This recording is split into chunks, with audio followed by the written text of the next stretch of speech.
Okay, first and foremost, I want to give all honors and praises and glory belongs to my Lord and Savior, whose name is Yahweh, Bahasham, Yahawashi, Bahasham, Maharakah Kodash. The name of the Heavenly Father is Yahweh, and his Son's name is Yahawashi, in who I reverence, and honors to the elder apostles of Great Milton, and those of you that are in the Holy Spirit, okay, and to the hopeful elect, and to the few, the very few brothers and sisters listening and also learning in the hopes of being saved within these last days. Okay, count it a blessing. Count it a blessing if you don't fit into this world, right? And there's a reason for that, because this is the thing. Those that are of the world, they wanna fit in. Yeah, you know, and there's such a thing as, yes, of course, Clark Kent mode, you know, where you may blend in. But then the hopeful elect, even when they try to blend in, they're still gonna stand out. Because they're not of this world, they stick out like a sore thumb. So I just want to let brothers and sisters know, you're woken up to this truth, you're going through things. Okay. That's good. Okay. Let's go to John 15 and go straight to verse 18. If the world hates you, you're hated, right? Okay. There's a reason for that. Because now you have a different spirit upon you. You have the Holy Spirit upon you. You no longer have the spirit of this world upon you. Okay. And that's through a process of time. You waking up to this truth. You believing in Yahawashi. This world, this earth is anti-Mashiach. The majority of these people, they're anti-Mashiach. So guess what? The world's going to hate you. Even certain men in this truth, they're anti-Mashiach. Because when you actually bring out Yahawashi, that's when you really start to see who's who. Right? So the world's going to hate you. Even the world of Israel. Mostly. Right? You know that it hated me before it hated you. You know how comforting this is? Yahawashi says, you know that it hated me before it hated you. What are you complaining about? It hated me. When I was on the scene, it hated me. You're my servant. They're going to hate you as well. Right? If you were of the world. And you know it's so spiritual. It's like Yahawashi ain't here in the physical, but he's here in the spiritual. So it's like they can't attack Yahawashi, so they're going to attack those that have the spirit of Yahawashi. This is spiritual. Never take it personal when you're going through this. It's Yahawashi they hate. It's not you.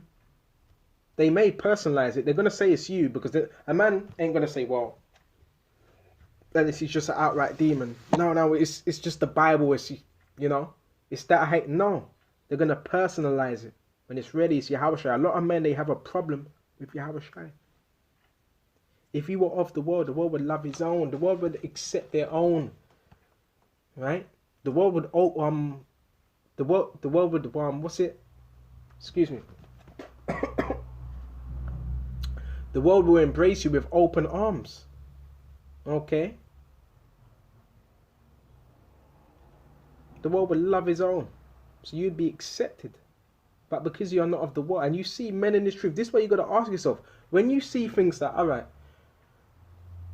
and it's not all about subscribers, but when you see a man with 500 subscribers, and by a month, by a week's time, he's got 800, 900,000, what's going on? What's going on there? It's either Esau doing that, putting it up, or yes, people are subscribing to you because you're of the world. You cater to the world. You have the spirit of the world. Right? Which I'm not knocking anybody that has a load of subscribers, but the majority is Yahawashi is not dealing with that, because within the 1,000 subscribers, it's not going to you're not going to have 1,000 that believe. You're not even going to have 500 that believe, because there's only 12,000. Okay. There's 144,000 and 12,000 of each tribe. So that's really a small number compared to the subscribers. And if every brother in this truth, most brothers have got, what, 1,800 subscribers, break that down to a quarter. Only a quarter of people are going to really take heed. Because most people, they're only watching for entertainment. They don't care. Right? So you're not going to be popular here. Okay? But because you're not of the world, but I have chosen you. Okay, out of the world, hand selected, elected. Therefore, the world hateth you. Bear me just a minute. I should have got this on deck already. Bear me just a minute. Just setting up the online etymology. That's what you got to get used to. But if you come into this for vainglory, validation, you're going to be looking at the truth like the truth is what's the word?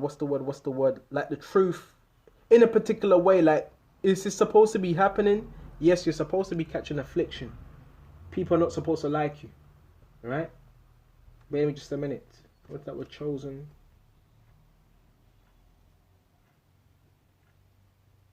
Okay, chosen, the elect, selected, especially those selected by the Most High, Yahawashi. Right? Choose, to seek out, so certain men are being what? Sought out. Okay, what to push this word, to push Yahawashi, from Latin, eligibus, fit or proper, to be chosen, fit to be chosen, from elegere, and this is in the Latin. Okay. Is there anything else? That is it. So Yahawashi is what? Handpicked certain men. Okay. That we're going to do all to please him. To push this ministry. Because it's not about us. Okay. But I've chosen you out of the world. Therefore the world hateth you. That's why the world hates you. Okay. It's not you. It's the spirit that's within you. Okay. Now let's go to Isaiah 59 and 15. Okay. Bear me just a minute. No, before we go to that, bear me just a minute. Go to 1 Peter 4 and 4, because I want to get this in the right order, because remember what the scripture says, precept upon precept and line upon line, here a little, there a little.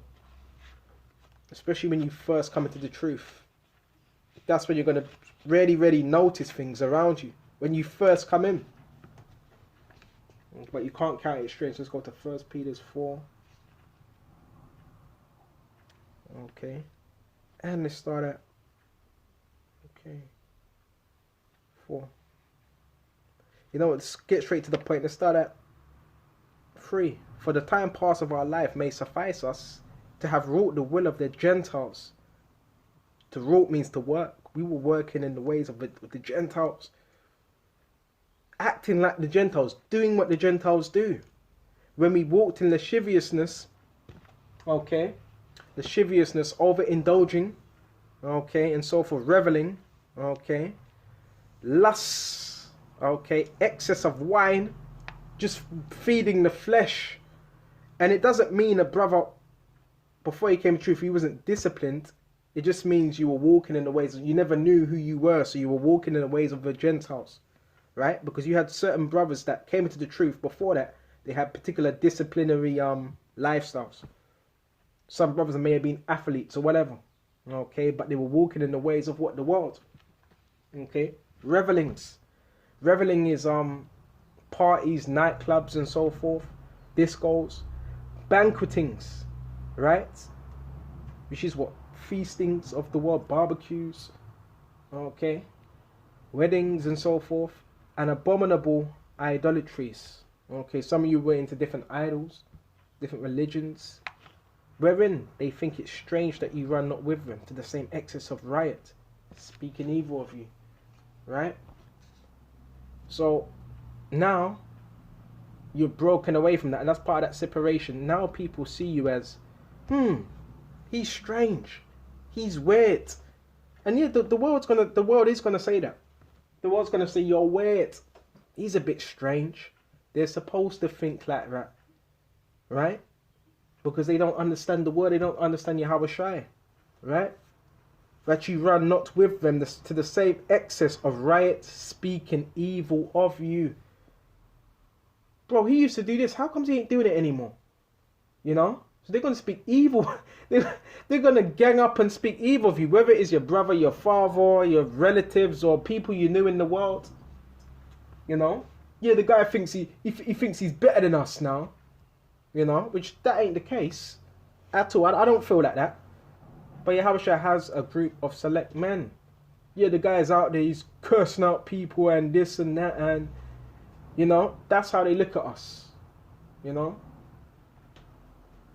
That's how the world looks at us, but we can't be concerned with how the world thinks. So you're going to fold because what the world thinks, by what? The world's opinion. This world is condemned, right? So now we're going to go to Isaiah 59 and 15. Hope this is edifying. It's what I'm here to do, to feed those that need to be fed. Go to Isaiah 59.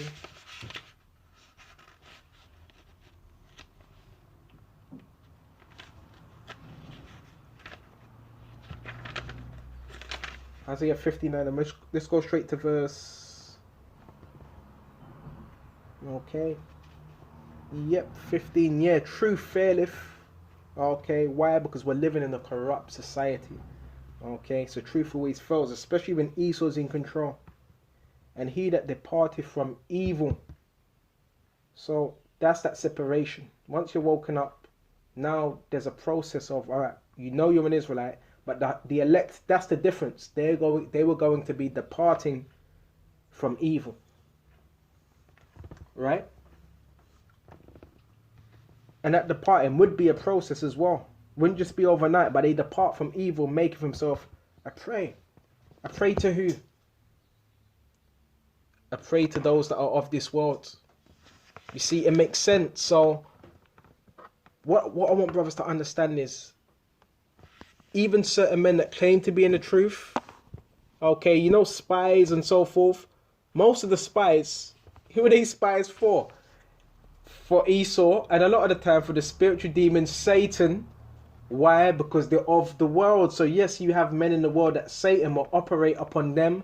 Why? Because now Yahawashi has given them over, for whatever reason it was, whether they were scheming on a brother, whether they were not sincere, whether they were not diligent, Yahawashi gave them over to them spirits of the world to come up against men of the Lord. That's why it says men shall betray you. A lot of those men would be in the truth.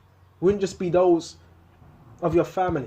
When the scriptures talk about the accuser of our brethren, we know that's speaking about Esau, but the accuser of thy brethren would also be those that were in line with what this system. So yes, also Israelites as well, right? That are of their father the devil. Let's go to Isaiah 59 and 15 to continue. Okay. And him that departed from evil maketh himself a prey. A prey to who? Those are of this world. And you notice how it says maketh himself a prey. Why? Because now you're doing lessons. And if you really believe, this is the thing, if you're really sincere and you really believe, someone that ain't really sincere and don't really believe, what do you think their mindset's going to be towards you? Especially when you're bringing out the scriptures. And they don't believe. They're going to have the mindset, does he really believe that? Alright, that's what he believes. And now they're going to have that mindset, I'm onto him now. I'm onto him. You see? That's what mindset they're going to have. A wicked mindset. And the Lord Yahawashi saw it, and it displeased him that there was no judgment. So this displeases Yahawashi. You wake up to this truth, you're suffering, you're putting off the old man or old woman, whoever you may be. And now it's like them demons come extra harder now, because now they know you've departed from evil.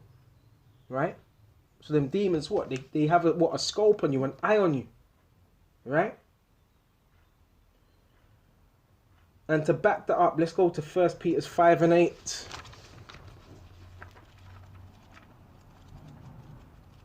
Okay.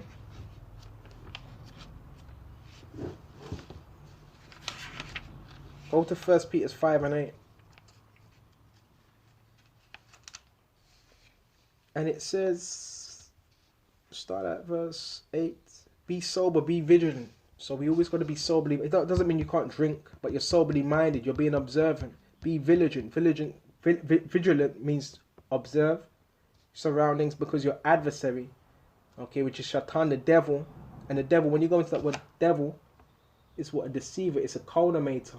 One who acts on part of the devil as well. So this is what's going on, right? And that's what the devil, that's what he operates on. Lies. Go into that word devil. An evil spirit afflicting humans. A powerful spirit of evil known as Satan. Slovakia as well. I would usually get up the blue letter, but I'm having trouble with it right now. And mischief, roguish trickery, befitting of a devil. So that goes into what devilish characteristics of the devil. Diabolic, pertaining to the devil, outrageously wicked, infernal, from Greek diabolikos. Okay. So yes, those that are on that side, what they're given to mischief, Yahawashi has given them over to that spirit. Okay, and it says your adversary, the devil. So what's he using? Tricks as a roaring lion. And what does a roaring lion do? Seek his prey. Remember what we read in Isaiah 59. He that departed from evil maketh himself a prey. So that roaring lion, the spiritual demon Satan, is looking for a prey. Walketh about, okay, seeking whom he may devour. So he's walking about, jumping on people's vessels, seeking whom he may devour. And those that don't believe in this truth, those that have fell out of this truth, those that claim to still be in the truth but they're of the world, well, they're more susceptible to them spirits, using them to come at the men of the Lord, the true, hopeful elect. You see why it's so important to go over these scriptures again and again and again, because you get a higher level and deeper level of understanding, right? And this is why I always say you want to be in this truth as much as possible and have the right mind towards Yahawashi, right? Because it can happen to anyone. They could be given over to what them left-hand sided spirits. And next thing, you be acting just like Esau. Okay? Whom resist steadfast in the faith, knowing that the same afflictions are accomplished in your brethren that are in the world. Right? To this, another member of the hopeful elect across the world that's going through various temptations and serious things. Alright? But again, this is part of what being separated from the world. It seems that, hold on, when you were doing all this off wicked stuff, it's like nobody, alright, people may have had something to say, but not as much they were fine with it because you were going off. But it's like when you depart, that's when you start seeing all them demons come out of the crevices, you know, all these cockroaches. And now everybody wants to know what you got going on. That's why it says he maketh himself a prey, right? Because this world, it doesn't promote righteousness. Okay? Doesn't promote righteousness at all. So this is, yeah, it's a battle. Truly a battle. Okay? We're going to shut off on this. This is Wisdom of Solomon 2. Let's go straight to 13. He professeth to have the knowledge of the Most High. And that's how people look at us. Well, he thinks he knows the Most High. He thinks he knows Yahawashi. Well, the scriptures, it was written so we could learn and understand of Yahawashi. And he called of himself the child of the Lord, who was made to reprove our thoughts. So the wicked, they are here for their thoughts to be reproved. Those that are not going to repent. Okay? He is grievous unto us, even to behold. So that's why I've always said this. Most of the time, most people can't really be around you for too long because they're going to feel uncomfortable. That's why it says grievous to behold. Okay? For his life. That's why when you're around people, especially the people of the world, they start twitching, looking at their eyeballs, start going everywhere like ping pong balls because they feel uncomfortable. Right? They feel uncomfortable. For his life is not like other men's, his ways are of another fashion. This is referring to the hopeful elect. Alright, this ain't referring to someone that's of the world, because someone that's of the world, his ways is not of another fashion. His ways are of the world. That's why the scripture says, if they are of the world would love his own. Right? So this is, again, this is one of the things that, yes, the elect have to go through, the hopeful elect. Okay? A lot of opposition. So with this lesson, I really hope this was edifying. And until the next time, Shalom.